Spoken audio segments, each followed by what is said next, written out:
metropolitan region, which includes responsibility for policing the City of Melbourne, one of the most livable cities in the world. This being the last day of National Reconciliation Week, I think it particularly appropriate that I begin by acknowledging that we meet on the land of the traditional owners, the peoples of the Kulin Nations, and in particular the Wurundjeri people.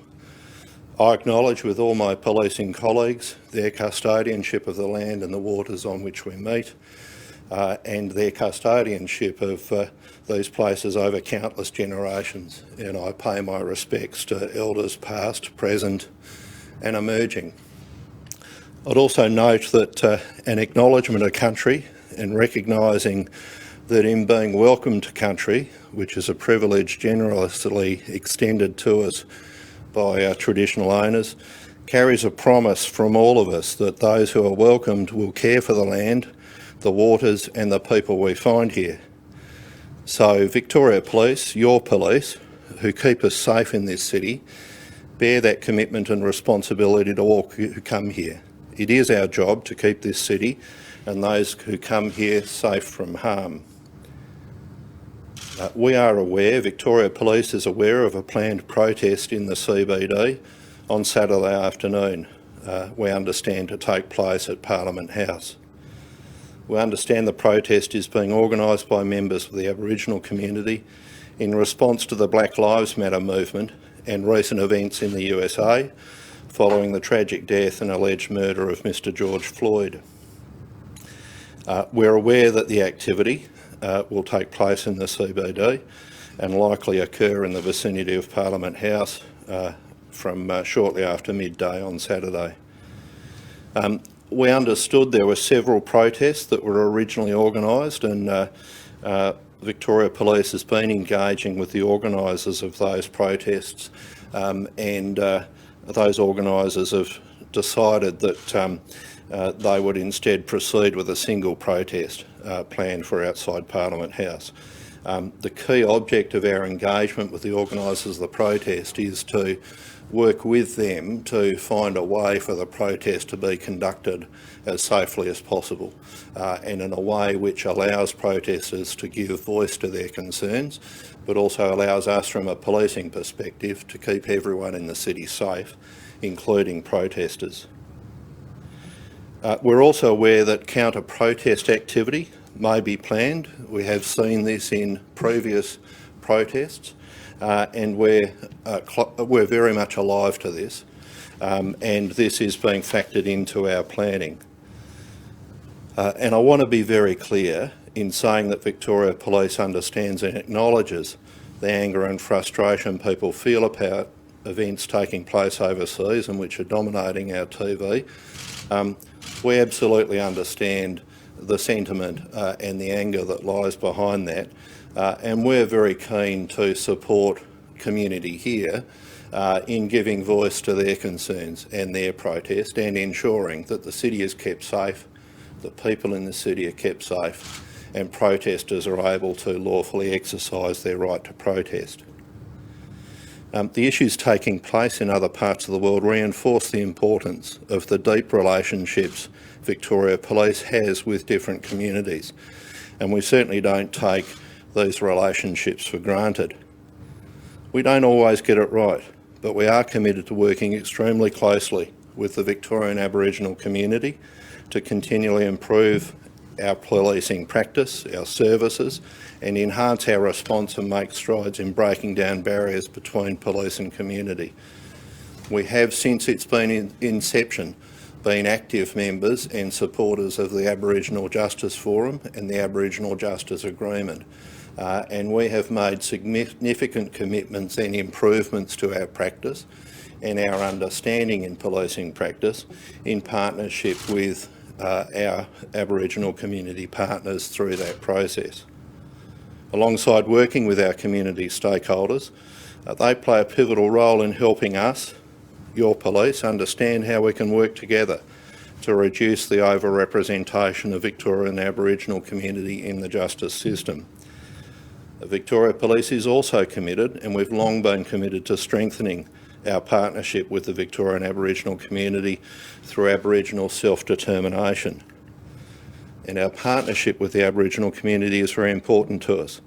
And we'll continue to build on those relationships and recognise the importance of those relationships in both better fitting us for service, but also working with the Aboriginal community in addressing the underlying drivers which may bring them into adverse contact with police. In terms of Saturday's plans, we do respect the right that everyone has to protest peacefully and lawfully. And in doing so, particularly at this time during the COVID emergency, we must ask people to pay particular regard to the Chief Health Officer's directions that are in place in Victoria. We're very concerned, of course, that gatherings in large numbers bring with it particular risks that everyone in our community have been made alive to by the Chief Health Officer's advice and by the directions that he has given in order to ensure the community stays safe. And one of the things that particularly concerns us about large gatherings is that it brings with it a risk of community transmission. And it would be terrible to think that as a result of a large gathering, the most vulnerable people in our community, particularly the elderly and people who have particular health risks, might, as a result of that gathering, be exposed to the virus. So we're urging people who are considering participation in the protest to consider not only their health and the risks attendant to being involved in a large gathering, but also for people to pay particular regard to the risk that their conduct might bring for others. The right to protest carries with it significant responsibilities, and in exercising the right to protest, we all have a responsibility also to have regard for the rights of others. And certainly in this time of the COVID emergency, the right to life is a right which is owed by everyone to everyone else in our community. So this brings me really to the two key things that concern us about the conduct of the protest on Saturday. Keeping people safe and conducting ourselves as a community safely within the context of the corona emergency is particularly important, and it's challenging. The Chief Health Officer has given clear directions about the need for us to avoid mass gatherings and at all times maintain social distance. So one has to wonder, how can this be achieved within the context of a mass gathering which we understand will number in the thousands? We would urge everyone to consider the directions from the Chief Health Officer and consider how they will play their part in preventing the spread of the coronavirus. We also urge participants to consider that there may be many elderly and vulnerable people who have health risk factors which make them particularly vulnerable to succumbing to the virus, should they catch it as a result of community contact arising from a mass gathering. It would indeed be a tragedy if people of good faith and intent, coming together to give voice to protest, do so in a way which causes our elderly and most vulnerable to be exposed to the coronavirus. I would urge everybody to consider how they will keep themselves safe, but more particularly keep others safe from the real risk of the virus being spread as a result of this protest. Secondly, we want to be very clear that we're not prepared to stand by and see assaults, vandalism and theft occur in our city. And anyone coming in to commit these acts, incite violence or incite hatred, can expect a swift and firm response by your police. We won't tolerate antisocial, criminal or violent behaviour that compromises the safety and rights of others. We are concerned that some people may be planning on attending an otherwise well-intentioned protest to disrupt, urge violence and conflict, or to be confrontational. We're also concerned that counter-protest activity may be planned as well, and we're closely monitoring this. We've spoken with our key stakeholders within the Aboriginal community and organisers to ensure that they're aware of this possibility and can factor it into their plans. But I do want to assure everyone that this is a prospect that we're paying close attention to, and we will be ready to act and intervene as soon as those behaviours become apparent to us. There will be a strong and dedicated police presence in order to maintain public safety and ensure that the right to protest can be exercised safely and lawfully. Our General Duties Police will be supported by the Public Order Response Team, Highway Patrol and Mounted Branch, who will be there to ensure the safety of those protesting as well as the broader community. We're fully prepared, that is, your police are fully prepared for the range of scenarios that might arise, and we will have a rapid response capacity available to respond should that be required. Our policing response is focused on the activity of protesters, and if there is significant disruption, criminal, antisocial or violent behaviour that jeopardises public safety, the community can be assured that we will act, and people participating in the protest can be assured that we will act in a way to keep them safe and ensure that the right to protest can be enacted lawfully and safely. So I'm happy at this point to take questions. Are you able to just clarify, is the protest as planned legal at the moment? Well, the CHO directions are clear, both in relation to the scale of gatherings and the need to maintain social distance. I have been very clear in terms of urging both the organisers of the protest and also people who might be considering taking the opportunity to attend the protest. I'm certainly highlighting with everyone that those directions stand and that people should understand that the expectation that the directions that the CHO has given are complied with, it stands. And so if social distance directions are breached and if the mass gathering aspect of the direction is breached, then potentially people are liable to be held in breach of the Chief Health Officer's directions. Is that something you will enforce with fines? Well, how we choose to enforce breaches of the law always is a matter for police discretion. And the exercise of police discretion is of course informed by our consideration of the operational circumstances that we find ourselves contending with. And our police, as they have in previous protests, we will look to exercise our discretion on Saturday as well. And of course, with protests that have been conducted to date, there have been occasions where we've fined people. There certainly have been occasions where we have not. That is a reflection of the exercise of policing discretion. And as we've practiced that to date, we will look to continue to exercise our discretion going forward. But I will say, our exercise of discretion, and more particularly our exercise of police power, absolutely always needs to be considered within the context of the need to avoid conflict, the need to take the opportunity to de-escalate, the need to avoid interactions which by their nature might become inflammatory. And that is a sensible exercise of policing discretion, because our ultimate goal here is to keep the community safe. The Police Minister says it's just impractical to start trying to hand out fines with thousands of people. You've all but said that it's not going to happen. Well, Mr Dowsley, no doubt you will be there on the day. And I would well, if you're there on the day, and I would say to your journalistic colleagues, I'd expect you to be applying social distance and be considering your compliance with the Chief Health Officer's directions as much as it applies to anyone else in our community.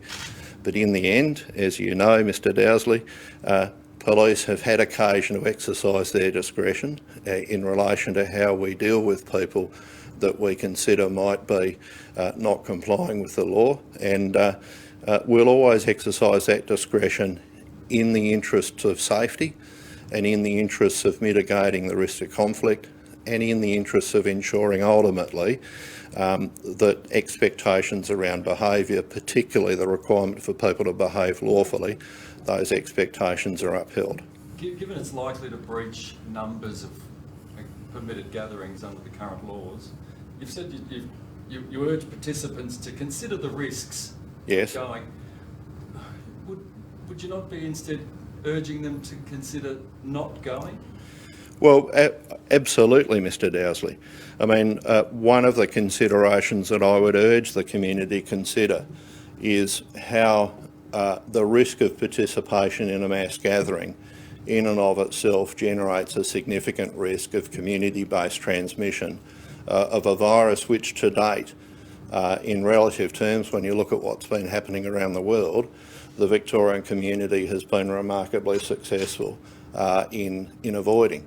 And if you like, as I understand it, what's planned on Saturday would amount to the largest mass gathering since the the Chief Health Officer directions came into force.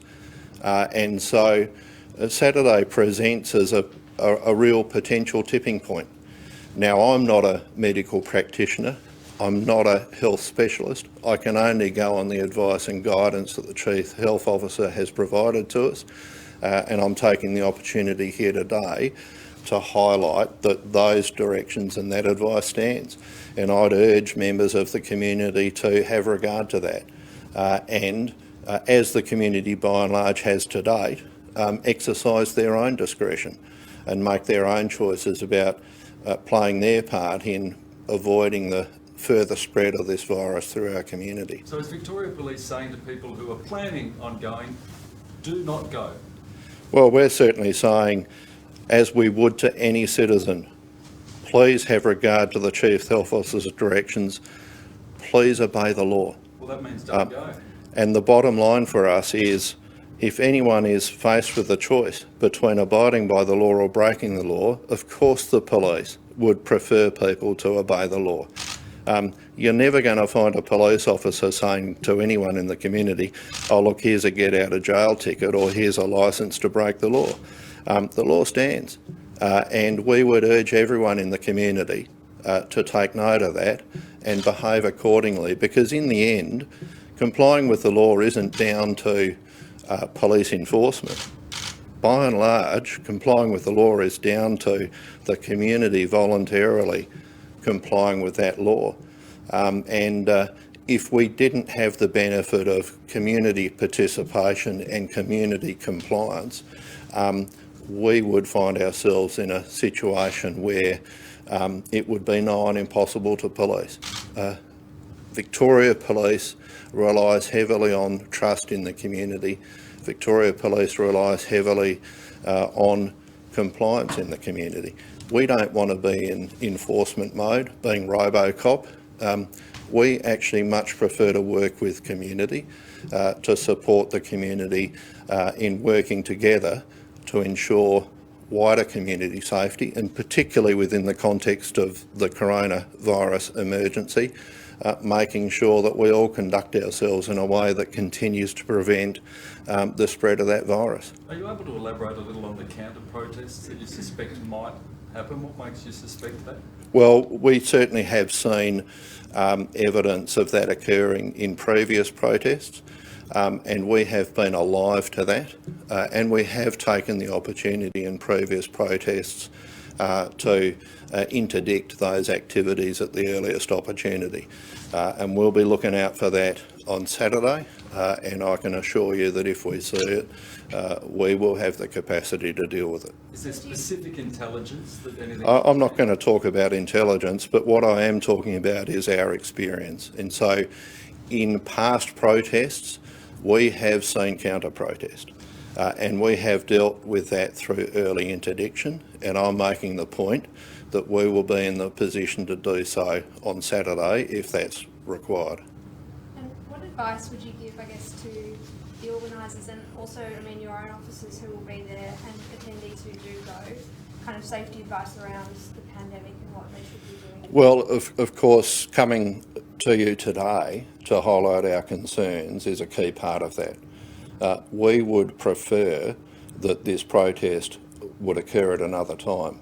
We would prefer that the protest would occur at a time when, on advice from the Chief Health Officer, we're told as a community that it would be safe for such a mass gathering to occur. That's our position. Do you expect this protest to remain at State Parliament, or are you expecting the demonstrators to march through city streets? Well, we are planning for all contingencies. At this stage, we understand that it will be a protest centred on Parliament House. We're very much in the hands of the protest organisers, and we are maintaining respectful engagement with them. We would, of course, prefer a situation where, if you like, the protest could be contained, because obviously moving through the city in such a large body generates a greater risk in terms of exposure. So if people do feel the need to come together to give voice to what they see as being a legitimate basis for protest, well, we would hope that they would do everything they can to mitigate the risks that I've highlighted. Are they being cooperative? Yeah, we have respectful engagement with them. We're certainly on an ongoing basis speaking to them, and they're engaged with us. And we've had prior engagement with many of the people who are organising this protest, and this goes back to the points that I made about the value that we place on our relationships. We absolutely respect the right to protest, but we're doing everything that we can to work with the protest organisers to ensure that it can be conducted safely. Given the origins of the protest, are you expecting any anger or frustration to be vented directly at the officers on the ground? Well, that may well be the case. We've certainly seen examples of it elsewhere, but I think one of the reasons, I've certainly highlighted the value we place on our relationship with the Aboriginal community and our engagement in a very formal sense with the Aboriginal Justice Framework, us demonstrating our commitment to improve outcomes for members of the Aboriginal community. That hasn't been a piece that's just happened in the last 5 minutes. That's been happening for the last 20 years. We're certainly aware of significant frustration out in the community about how long it takes for change to occur. That certainly causes us to maintain our commitment. But recent events also cause us to reflect on how we're going. I can certainly understand there may well be some frustration directed at police, but our position in relation to this protest, as it is for all protests, is that we would prefer to be in a position to walk alongside community in ensuring that they can give voice to their democratic right safely and in a way that doesn't compromise the safety of everyone else. I spoke with one of the organisers yesterday who said that large police numbers would likely escalate the mood there. Is that a danger, given that police are the target of a lot of their frustration? Well, we're giving careful consideration to our disposition. I'm not going to go into our tactics on the day, but we will be looking for an engaged and conciliatory approach. What does that mean in terms of how you manage a crowd that big and not be in their grill, but also... Well, we will work through that on the day. My field commanders, and I have a great deal of confidence in my field commanders, they're very experienced and competent police officers. They will be making judgments on the day about how best to deploy our resources in support of the right to protest, and how best to deploy our resources to ensure that the community is safe and to ensure that offences are not committed. That's the approach we'll take. But I'm not going to sit here, Mr Dowsley, and give you my playbook. I don't expect that. You can call me Paul. Victoria Police, you said earlier, understands the sentiment of the protesters in the US. Can you elaborate on that? Well, I would simply say this. I understand from my engagement with local Aboriginal community members that there is a sense of frustration that it takes the death of a black American to highlight the experience of the Aboriginal community here in Australia. And I guess the point that I would make is that the events in America certainly do give us an opportunity to reflect on our own community, and I can understand why community members are taking the opportunity to express their frustration, if I could call it that. But I'm not going to buy into the rights or wrongs of that. It's not our job to express a view either way about the merits of the subject matter of a protest. It's our job to keep people safe. It's our job to prevent the law being broken. It's our job to make sure that at the end of the protest on Saturday, both our members and community members get to go home to their families safe, having felt that we've all done our job. How many people are you expecting to come? Well,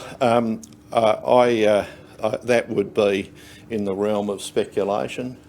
Anyone can look on social media and see what the intention to participate looks like. We're anticipating a significant number of people coming in for the protest.